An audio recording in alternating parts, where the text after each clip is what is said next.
नमस्कार दर्शकों, आप सबको पता है कि लोकसभा चुनाव चल रही है। 2024 का ये लोकसभा चुनाव बड़ा ही दिलचस्प है। अलग अलग तरह की चर्चाएं चल रही है। इस बीच जब आप हमारे पेज को देखते हैं तो आपके मन में एक सवाल आता होगा, कई लोग पूछ भी रहे हैं कि लगातार शिवहर लोकसभा पे क्यों बात हो रही है। हालांकि अलग अलग क्षेत्रों पे भी बात हो रही है, अलग अलग जानकारियां भी लोकसभा चुनाव से जुड़ी हुई हम लगातार वीडियो के माध्यम से या लिख के या पोस्ट के माध्यम से दे रहे हैं। लेकिन शिवहर पर इसलिए बात हो रहा है क्योंकि शिवहर वो इलाका है, शिवहर वो जिला है, शिवहर वो लोकसभा क्षेत्र है जो बेहद पिछड़ा हुआ है। थोड़ा सा जब शिवहर के बैकग्राउंड पे जाएंगे, जब थोड़ा पीछे जाएंगे, तो जब आप सोचिएगा कि जिस मकसद से शिवहर जिले की निर्माण हुई थी, शिवहर का जो इतिहास रहा है, उस हिसाब से शिवहर का वर्तमान क्यों नहीं है और शिवहर का भविष्य उज्जवल क्यों नहीं दिखता है, ये आप सोच के हैरान हो जाएंगे। तो शिवहर वैसा जगह है जो भगवान शिव के लिए प्रसिद्ध है। यहाँ शिव के कई मंदिर है। देकुली धाम जैसा प्रसिद्ध मंदिर यहाँ पे है, जिसको और अगर बढ़िया से ठीक किया जाता तो शायद विश्व भर में इस मंदिर की चर्चा होती। ये अपने इतिहास के लिए तो जाना जाता है, लेकिन वर्तमान में उस धाम के आसपास कुछ वैसी बहुत बढ़िया व्यवस्था, बहुत सुव्यवस्थित व्यवस्था नहीं है जिसके लिए वो जाना जाए। शिवहर को कहीं ना कहीं वीरों की धरती भी कही जाती है, क्रांतिकारियों की भी धरती कही जाती है। अंग्रेजों से लड़ने में शिवहर के लोगों का भी बड़ा योगदान रहा है। यहाँ से कई बड़े नेता भी निकले, यहाँ तक कि यहाँ से 2 लोग जो सांसद बने थे, जिसमें राम दुलारी जी और एक और व्यक्ति थे, जो कहीं ना कहीं राज्यपाल बनकर इस देश के राजनीति में बड़ा नाम कमाए। पंडित रघुनाथ झा जो शिवहर के जनक कहे जाते हैं, जिन्होंने लड़ के अड़ के शिवहर को शिवहर बनाया, शिवहर को नाम दिया, शिवहर को पहचान दिया, शिवहर को जिला बनाने का काम किया। आज उनकी भी आत्मा रोती होगी शिवहर की स्थिति को देखकर। उसके अलावा जो आनंद मोहन, जिनकी पत्नी अभी चुनाव लड़ रही है, तो आनंद मोहन भी यहाँ से सांसद रहे, वो भी बिहार और देश की राजनीति में उन्होंने नाम कमाया। साथ ही साथ कई और सीताराम सिंह जैसे यहाँ से नेता निकले, अवनीश कुमार सिंह जैसे यहाँ से नेता निकले, बड़े बड़े नेता जो है यहाँ से निकले, जो अभी भी राजनीति में सक्रिय है। कई लोग दिवंगत हो गए हैं, लेकिन इसके बावजूद शिवहर पिछड़ा हुआ है। अब कुछ पिछड़ेपन की कहानी मैं सुनाता हूँ। लगभग 6 विधानसभा इस शिवहर लोकसभा क्षेत्र में आता है, जिसमें ढाका, चिरैया, उसके अलावा आपको रीगा, बेलसंड, उसके अलावा शिवहर जो क्षेत्र है वो खुद इसमें आता है। तो ये इतने सारे क्षेत्र आते हैं, 6 विधानसभा आता है। उसके बावजूद अलग अलग विधायक है, कई सांसद बने, कई जाति के सांसद बने, कई धर्म के सांसद बने, लेकिन शिवहर वही का वही है। आपको कुछ आंकड़े मैं बताता हूं जिसे सुन के आप हैरान हो जाएंगे। सबसे पहले बात करते हैं आर्थिक दृष्टिकोण की। तो शिवहर आर्थिक दृष्टिकोण में ऊपर से टॉप नहीं है, बल्कि नीचे से टॉप है।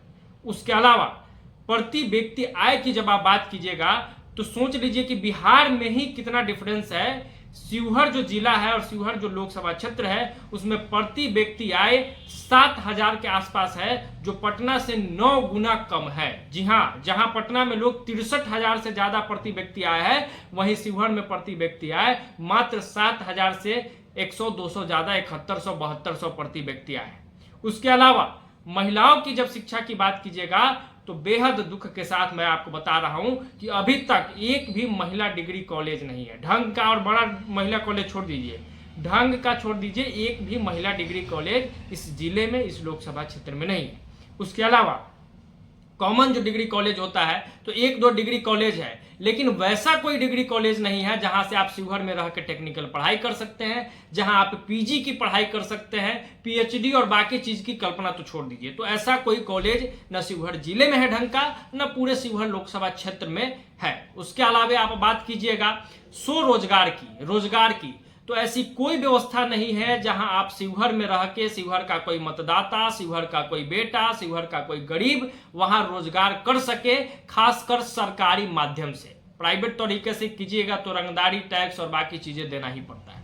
उसके अलावा जब आप सरकारी स्कूलों की व्यवस्था की बात कीजिएगा तो गिनती से 10 आदर्श विद्यालय भी पूरे शिवहर लोकसभा क्षेत्र में नहीं मिलेंगे। तो प्राइमरी लेवल के शिक्षा से लेकर और उच्च स्तरीय शिक्षा तक का हाल बेहाल है। सड़कों की स्थिति देखिएगा तो शिवहर में हर एक नेता को चैलेंज करता हूं कि एक बार बाइक से, ई रिक्शा से और एक खराब गाड़ी से, खराब छोड़िए, आरामदायक से आरामदायक गाड़ी से एक दिन शिवहर मेरे साथ घूम लीजिए। अगर शरीर में दर्द नहीं उखड़ गया तो फिर आप कहिएगा कि शिवहर में कैसी सड़कें हैं। उसके अलावा अस्पताल की जब आप बात कीजिएगा तो बिना पटना जाए, बिना दिल्ली जाए, इमरजेंसी केस में कोई उपाय नहीं है, कम से कम मोतिहारी जाना पड़ेगा। शिवहर जिला, शिवहर लोकसभा क्षेत्र में कोई ऐसी बढ़िया व्यवस्था नहीं है। यातायात सबसे जरूरी और सबसे बेसिक नीड होता है। आज तक शिवहर लोकसभा क्षेत्र में अधिकतर जगहों पर रेलवे परिचालन की कोई व्यवस्था नहीं हुई है। तो ये है हमारा शिवहर। शिवहर में और किस किस पैमाने पर मैं बात करूं, अपराध की वही स्थिति है।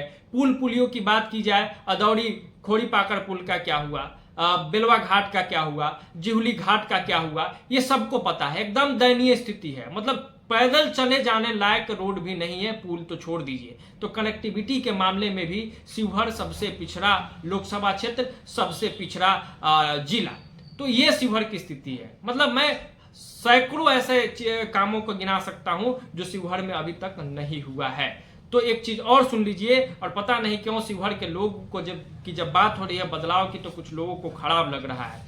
तो एक बात जान लीजिए कि कांटों से हमें टकराना होगा। एक शायरी भी है जो मैं आपको सुना देता हूं कि कांटों से गुजर जाता हूं दामन को बचाकर, फूलों को की सियासत से मैं बेगाना नहीं हूं। तो कांटों से दामन बचाने से काम नहीं चलेगा, फूलों की सियासत से आप वाकिफ है, आपने जाना है कि आपने नेताओं को चुन के भेजा है और नेताओं ने आपके लिए कुछ नहीं किया है। तो अब की बार क्या करना होगा कि कोई समझेगा क्या राजे गुलशन, जब तक उलझे ना कांटों से दामन। तो कांटों से दामन को बचाना नहीं है, कांटों से दामन को साथ रखना है और शिवहर के विकास के लिए इस बार वोट करना है। मैं नहीं अपील कर सकता हूं कि आप किसको वोट करें, मैं नहीं कहूंगा कि कौन अच्छा कौन खराब, जो खबरें चल रही है वो हम दिखा रहे हैं। बस शिवहर के बैकग्राउंड पे बात हुई है, शिवहर के पास क्या नहीं है उस पर बात हुई है। आप कहेंगे तो अगली श्रृंखला में मैं और कमियों को गिनाऊंगा और मैं बताऊंगा कि शिवहर में बदलाव क्यों जरूरी है। तो आगे भी बात करेंगे शिवहर में एक एक प्रत्याशियों का भी हम लिस्ट लाएंगे कि कौन सा प्रत्याशी, क्या उसकी शिक्षा है, कितने उसके पास धन है, कितना उसके पर आपराधिक मामले दर्ज है, सब कुछ बताया जाएगा। उसके बाद चुनना आपको है, आप जिसको चुने वो आपकी इच्छा। बहुत बहुत धन्यवाद। जय बिहार।